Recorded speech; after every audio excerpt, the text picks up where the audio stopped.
lovely Kate Simmonds, and we have just been really chuffed to do some writing. Kate, tell us a little bit about you and, well, I've just said what your name is, so tell us a little bit about, okay, let's start with something fun. If you were a musical instrument, what do you think you'd be? Oh, probably maybe a piano. Oh, nice. Why? I like the shape. The grand pianos. No, I don't know. I love it as an instrument. Yeah. I love the drums. My son plays the drums. Oh, come on. Yeah, so yeah, but probably a piano. I don't know Oh, why. okay. Oh, fantastic. Tell us a little bit about your writing background. When did you start writing and thought this is a song I'm doing? Well, I got saved in my 20s through the Kensington Temple in Notting Hill. Oh, wow. Actually, I was singing in their choir, but just going to rehearsals. And I really met with God. I didn't understand what happened. So I moved to Brighton, thought I needed to turn over a new leaf. And then I went to, I went to a wine bar and I heard a guy playing the piano, Mark Edwards, Oh, who many, come on. Yeah, he's great. and and his wife, Tracy, had just got saved. And they took me to church and I got saved. And Mark and I started songs the very next day. The day after I got wrote the first song together. Yeah. Ah, it's So awesome. Can you remember the name of your first song? it was "Let Your Love Shine On." Oh, wow. Wow. That's an amazing story. It's an amazing story. It was cool. Yeah. So how did we meet? How did this collaboration? No, actually, before, way before that, I guess. When did we first connect? Well, I have a memory of us being together at a Spring Harvest New Songs Day, Right. which is probably in the early 2000s. So maybe like this 20 years ago. Wow. And My then goodness. we've been living in Australia since 2007, so Yeah. haven't seen much of you in those years. Yeah. But it's just been great to reconnect. Yeah. Yeah. Yeah, in COVID season. So Oh, come on. Yes. Yes. Yeah. I mean, what were you going to say? What gave you the idea to reconnect? Because it was out of the blue that you suddenly. it was so out of the blue. I don't know. I was just thinking about you, and I just thought, I think I'll just get in touch. And sometimes when you get a wild and crazy idea, and then I was like, shall I send that email? Shall I? And anyway, I just did and said, hello, remember me? And Yeah. kind of. It was, So it was I'm really so glad. good. Say that again, sorry. I'm really glad I did. Oh, we awesome. are too. Yeah, totally. Yeah. It's been great. I'm trying to remember whose idea it was to start the collab. Was it you? Was it your idea to start writing together? Or was might it have Kate? been. Or I can't. Or was it Kate's idea? I think I might have suggested it, like, Yeah. you ever fancy ... So yeah. Awesome. Oh, fantastic. And I mean we've done this collaboration thing. I mean, but how can you talk a little bit about the process of collaborating across thousands of miles, and how easy is it to collaborate? Well, I've got to say, working with you guys was about the easiest collaboration ever. We talked about words and music, and you both wrote a beautiful tune. And then I was like, okay, I'll write some words, and that was about it. Yeah. It was Yeah. that difficult. Yeah. No, it was such an easy process, wasn't it? It was just really, really, really lovely. So enjoyable. And then just going Oh. forth and tweaking a few little things, but generally it was very, very straightforward. Yeah. Yeah. The bulk of it came quite easily, didn't it? Although you worked your socks off, I think, didn't you, in terms of researching lyrics and with books and so on? Well, I was inspired by Tim Keller's book, Hidden Christmas. We were writing a Christmas song, we should say that. And And the kind of vibe we were going for was, you know, the great songs that, you know, like we aspire to, but like Hark the Herald and Oh Holy Night, they're just so full of great gospel content. And it's such a great opportunity, isn't it, for evangelistic, you know, worship. The church comes to worship, but people who don't normally come to church will come to Christmas. So just wanting to put all of that content in. So reading Keller's book and just trying to convey some of the key ideas from that book. I think that's where we went with it. So how easy do you find kind of crystallizing ideas like that, taking ideas, because it's a huge story of God anyway, and then that book, I mean, how did you do that and then put it into 4 verses? I mean, how easy is that process? Can you describe that? Well, I am a bit of a nerd, so I take the nerd route, which is I basically summarize the entire book, but I'm just looking for those things that really hit you in the face. Oh wow, you know, like those things that like, oh, I never thought of that. Or so one of the lines that we put in the song is about the author joining our story, you know, like, so that concept really stood out to me about the book. That God who's made everything, he's come into like Shakespeare coming into his own play, you know. It's just those things are great pictures, aren't they, to try and just communicate. So yeah, love that, really love that. What's been the best thing, would you say? There is a question coming up, what's been the hardest thing, so but what's been the best thing about collaborating? I think it's just putting your strengths together. You get the best of everybody, don't they? So yeah I think that you just get the best of both worlds. How easy is it, I mean, you say putting strengths together, how easy is it to define those roles or to work out strengths? I mean, how do you do that? How did we do that? Did we do that?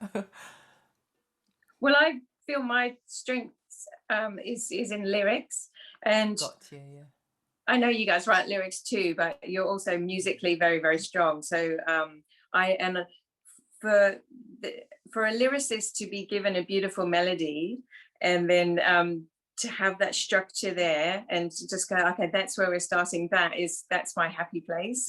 So, you know, starting with the melody, I think it is really helpful, really important. You've got that structure already there. And then, so you brought your musical strength, I brought my lyric strength, hopefully, and we met in the middle. Because the song in its basic form, the main bulk of the song came relatively easily in that sense, in the sense of it had a shape to it by the time you'd sent the lyrics back. I mean, of course, that was a lot of hard work for you, but by the time that came back to us, it was mainly in really great shape. And then we had someone to critique it for us from a songwriting organisation, and then it was a question of, okay, so now we need to reimagine what's already become a bit of a part of us. How do you cope with that, and how do you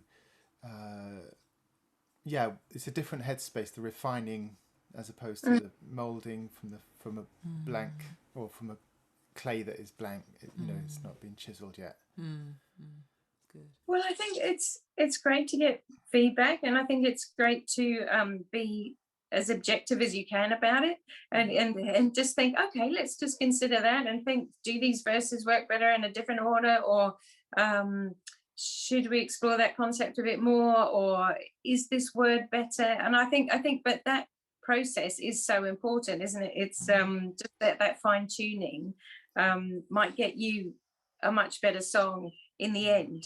And you know, one thing I've been thinking about is you know, when we write songs, they come from here to the people, if you like, don't they? But just trying to learn to do a 180 on that and look at the song from the end user point of view. Like, does it work? Is it doing what we want it to do? Is it successful in that? You know, like I think all of that is, if you can look at it from lots of angles and just consider, is it as good as we can get it? That is just as important part of the process. That's great. Yeah. When you used to write songs like When I Was Lost, You Came and Rescued Me, did that song go through a lot of refining, or did it not? Can you remember? No, actually, no, I wrote that song with Miles, my husband. We actually wrote that on a little holiday in the Lake District, and there was a piano where we were staying, and he just started playing some chords, and I went, oh, I reckon I can write a song to that, and that was it. Yeah. Wow. Did the Yeah, songs go? Did they go like that? Or was that it? Were those his yeah. chords? Yeah. Wow. Oh, it comes Yeah, back. so yeah. Amazing. Yeah. So some songs can come quickly. I mean, you speak really positively about the process, even critique, you know, and the way you say, you know, you can think about it objectively. You are a better woman than I, Kate, because I know that I've had to kind of be like, you know, they said that about my song. But anyway, I hope I'm learning to be objective and to submit and to learn. But has there been anything hard about this process, or challenging about our collaborations? Well, no, I don't think there's certainly been nothing negative. I think that in collaborating in general, it's like, you know, you've got your ideas and you've got your ideas, and everyone thinks their idea is, but I just can't imagine why you wouldn't want to have that, you know, like Right. you know, so you just got to consider what's the best for the song, I think, isn't it? Like just and because you can get so close to it as well. I guess sometimes it's good to take a step back and maybe give it a little bit of time or space or something, and come fresh to it and go, okay, what sounds the best, or what's really working. It doesn't have to be finished in a hurry, actually, does it? So yeah, time can be good. That's something. What's best for the song? I like that. Yeah, that's great. Probably just 2 or 3 more. Have you got any? Yeah, you went through a period where you parked your songwriting. You didn't write songs for a number of years. Why was that, and then why did you start again? Well, we've been here in Australia just trying to help build the local church, and training lots of worship leaders, raising up young musicians, that sort of thing. So it's taken a lot of time and been very focused on that. And I was just thinking, actually, the person who's kept me writing is actually Colin Webster from Cornerstone Church. We've done a few co-writes over the years. But then when we came to 2020 and COVID, I was like, I'm just going to give myself a sabbatical. I'm just going to stop for a minute. And then it was like, I've just been so busy for so long, and then stopped. And then I kind of just remembered that I thought my first call was songwriting.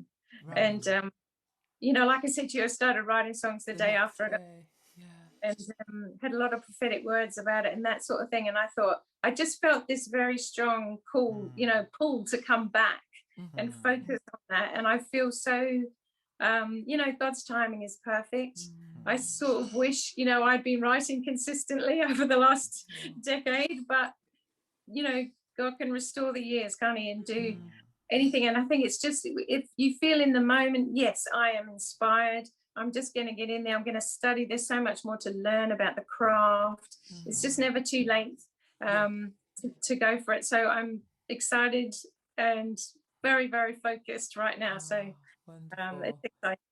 Well, we've been really blessed to be a part of this reawakening for you. You know, we didn't know that the very next day after you know, met Jesus, that you were writing with Mark. And so when you talk about it as your first love or first call, it really does, it's really vibe, literally, so we're just really so honoured to be a part of Likewise. you know, it's awesome. Do you have any top tips or encouragement that you'd like to give to any budding songwriters that might be watching? What would be your tips for them? Well, I have two mottos, and one is make every word count. And the other one is, well, yeah, I don't know if it's a motto, but theology as poetry. That's my goal. And I heard this brilliant thing a few days ago. I heard Matt Redman say that he aims his songs to be a classroom and a chapel. And I just thought, oh, that's so brilliant, because, you know, obviously you want to learn something or you want to gain some kind of revelation. But as he put it, then there's space for you to respond in worship to that truth. And I just thought that's brilliant. I can't do better than that, can I? Yeah, that's great, Kate. Thank you. Is there any question you'd like us to ask? Anything you think we could learn from you, or okay? Oh. No, that's all good. It's all good. Yeah, actually, one question does come to mind, but I just wondered, do you have any? Have you seen any surfing ducks? No, sorry, Actually, my question as it came to mind was, who were your inspirations? Who were the songwriters that you so you just mentioned Matt, obviously, but songwriters that inspire you, or other musicians that you listen to that inspire you? Well, on Sunday at church, I sang "The Power of the Cross" for communion, and I haven't sung that song for a long time, and I thought this is really a masterpiece. Right. But I tell you, you know, the lyric to "Before the Throne of God Above" by Charity Lees Bancroft, I feel that is there's so much insight in that lyric. It just blows my mind. So you know, like I often quote scripture in songs, but there's what she has done in that lyric is she's totally digested scripture and understood it and played it back it's completely that's what I feel we should aim for, that insight, and communicating that understanding of what it is being Christ and stuff like that. So that's one of my all-time favorites. Wow, fantastic. Okay, thank you so much. Really, really Thank you. Good. And we're just whatever happens with the current song we're writing, which has two or three current titles, but whatever happens with that, I know we want to carry on writing together, which is just a joy. So thank you for being part of this with us. Oh, thank you. My pleasure.